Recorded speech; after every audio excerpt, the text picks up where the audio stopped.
Halo semuanya, welcome back to my channel Deo. Terima kasih kepada teman-teman yang sudah subscribe, karena subscribe itu membantu kami agar channel ini semakin berkembang. Dan teman-teman yang belum subscribe, silahkan subscribe. Bantu kami agar channel ini semakin besar, teman-teman. Dan kami ucapkan terima kasih banyak kepada teman-teman semuanya. Semoga diberikan kesehatan dan nikmat rezeki yang melimpah. Amin ya robbal alamin. Kali ini kita akan mereaksi tentang fakta sejarah masyarakat, ya suku, ya alam budaya Aceh, teman-teman. Nah, sebelum itu bumper terlebih dahulu.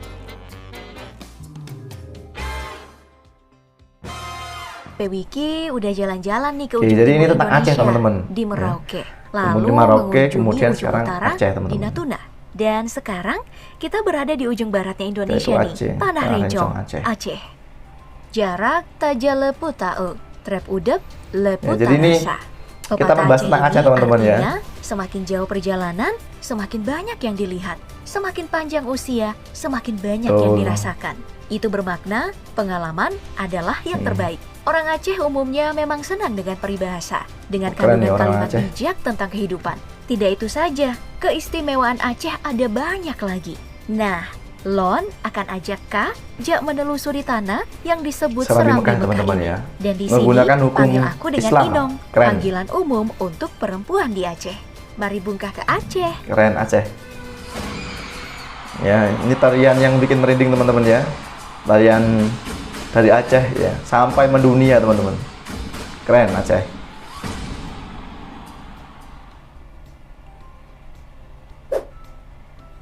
Aceh yang beribu kota Banda Aceh adalah salah satu provinsi dengan status daerah istimewa yang diperoleh pada tahun 1959 guna menjaga stabilitas nasional untuk menjaga persatuan dan kesatuan bangsa. Istilah daerah istimewa biasanya diberikan karena faktor situasi di daerah tersebut.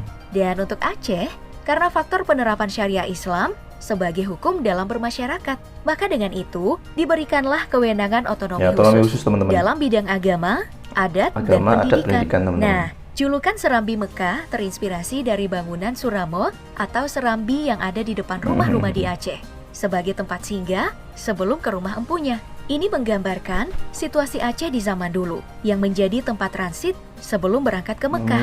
Selain itu, masa kejayaan Aceh dimulai sejak Islam masuk hingga berdirinya kerajaan Islam yang perekonomiannya bertumpu pada dari beberapa provinsi itu ke Aceh dulu, ya, transitnya, teman-teman. Di ujung Pulau sebelum Sumatera, Aceh berbatasan dengan Teluk Benggala di utara, Samudra Hindia di barat, Selat Malaka di timur, serta berbatasan dengan Sumatera Utara di sebelah tenggara dan selatan. Telah melalui beberapa kali pemekaran wilayah sejak tahun 1999. Kini, Aceh memiliki 18 kabupaten dan 5 pemerintahan kota. Nah, kota Sabang yang disebut dalam lagu Dari Sabang Sampai Merauke berada di Aceh, tepatnya di Pulau Weh. Berpenduduk mayoritas beragama Islam dengan persentase 98,21%. Selebihnya adalah Protestan, Katolik, Buddha, Konghucu, dan Hindu. Semuanya, ya, Aceh beragama Islam, kaya akan hasil bumi, dari perkebunan hingga perikanan, bahkan menjadi salah satu wilayah dengan potensi bahan tambang yang besar di Indonesia. Bagus, perkebunannya juga bagus, ya, aturannya juga bagus. Emas, hingga batu bara yang dikatakan total cadangannya sampai 476,80 juta ton.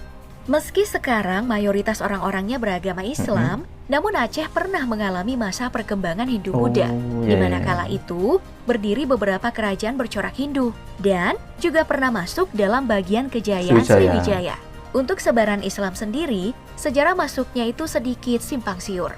Namun, penelusuran paling jelas bisa dilihat dari berdirinya kerajaan bercorak Islam pertama, yakni Kesultanan Purulat yang berdiri pada 1 Muharram 225 Hijriah. Luar biasa nih Aceh. Terbentuknya Kesultanan Aceh sebagai kelanjutan dari Kesultanan Samudra Pasai yang hancur di abad ke-14. Dan Kesultanan Aceh menjadi kerajaan yang cukup lama berdiri, dari tahun 1496 hingga 1903.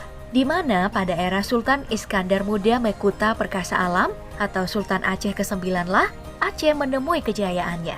Di masa pendudukan Belanda maupun Jepang, Aceh ini dikenal sangat getol dan garang loh melawan kolonialisme. Namun, Tempo mengutip buku berjudul Aceh dari Sultan Iskandar Muda ke Helsinki sejak kemerdekaan di bawah Soeharto, Aceh menerima 1% dari anggaran pendapatan nasional. Padahal kontribusi Aceh 14% dari GDP nasional. Sebagian besar hasil kekayaan Aceh justru diambil oleh Jakarta. Meningkatnya produksi minyak hingga tahun 80-an tidak serta-merta membawa hidup orang Aceh lebih baik, apalagi di tingkat pemerintahan didominasi oleh orang Jawa. Nah, rentetan inilah yang memicu lahirnya Gerakan Aceh Merdeka pimpinan Hasan Tiro sejak 4 Desember 1976. Pemerintah Orde Baru merespon ini dengan keras. Pada tahun 1990, Aceh ditetapkan sebagai daerah operasional militer atau DOM yang berakhir pada tahun 1998 seiring tumbangnya Soeharto.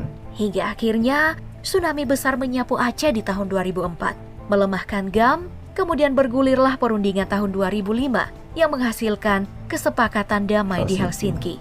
Sayap militer GAM dibubarkan dan senjata dilucuti. Lalu hasil yang paling kentara saat ini adalah berdirinya partai-partai lokal Aceh yang berisi elit GAM dan mantan kombatan. Mereka mengubah haluan perjuangan dengan menempuh jalur demokrasi ala Indonesia. Nah, setelah melihat sejarahnya, mari kita bersilaturahmi dengan orang-orangnya. Menurut legenda Aceh, ada beberapa suku yang mendiami awalnya. Pertama, ada suku Mante yang diduga masih berkerabat dengan Batak, Gayo, dan Alas. Lalu yang kedua, ada suku Lanun yang dikenal sebagai bajak laut paling ditakuti di perairan Asia Tenggara, berasal dari Filipina. Dan juga disebut masih berkerabat dengan suku Semang yang juga awalnya mendiami Aceh. Suku pemburu nomaden yang lebih awal dan lama menduduki daerah Semenanjung Malaya. Namun, keberadaan suku Mante belum ada bukti ilmiahnya untuk memastikan. Misteri keberadaannya masih menjadi topik seksi bagi media. Seperti saat salah satu channel mengunggah penampakan mereka, meski samar-samar. Ada yang menganggap mereka ini sudah punah setelah bercampur dengan suku bangsa pendatang lainnya. Seperti pada masa redupnya Kerajaan Sriwijaya, suku Melayu mulai video-video atau sejarah-sejarah tentang Aceh, teman-teman. Bagi teman-teman dari Aceh, ya luar biasa kalian ya, bahwa Aceh itu salah satu tempat yang sangat baik ya buat kita ber-Indonesia, teman-teman. Artinya sangat-sangat luar biasa Aceh itu. Walaupun di ujung, tapi tetap ya masuk dalam Negara Kesatuan Republik Indonesia dan memiliki wilayah-wilayah yang memang daerah khusus ya teman-teman ya, seperti Yogyakarta yang kemudian aturan, budaya, kemudian semuanya itu memiliki keistimewaan. Dan Aceh itu memang sangat luar biasa dan dekat dengan Turki ya teman-teman waktu itu. Jadi waktu pernah masa Belanda itu, Turki itu membantu Aceh, teman-teman ya. Sehingga bendera GAM itu ya, Gerakan Aceh Merdeka dulu itu hampir sama dengan bendera Turki, kemudian dikasih garis-garis tambahan-tambahan itu. Tapi alhamdulillah semuanya sudah menjadi satu ya, melebur dengan Indonesia, dan kita harapkan semuanya kita rukun bersama-sama dalam satu Indonesia. Bagi teman-teman yang sudah subscribe, terima kasih banyak atas dukungannya, dan bagi teman-teman yang belum subscribe, silahkan subscribe di bawah, karena subscribe itu membangun channel ini agar semakin berkembang. Terima kasih dari kami, mohon maaf. Wassalamualaikum warahmatullahi wabarakatuh. Hidup Aceh. Please subscribe, like, and share.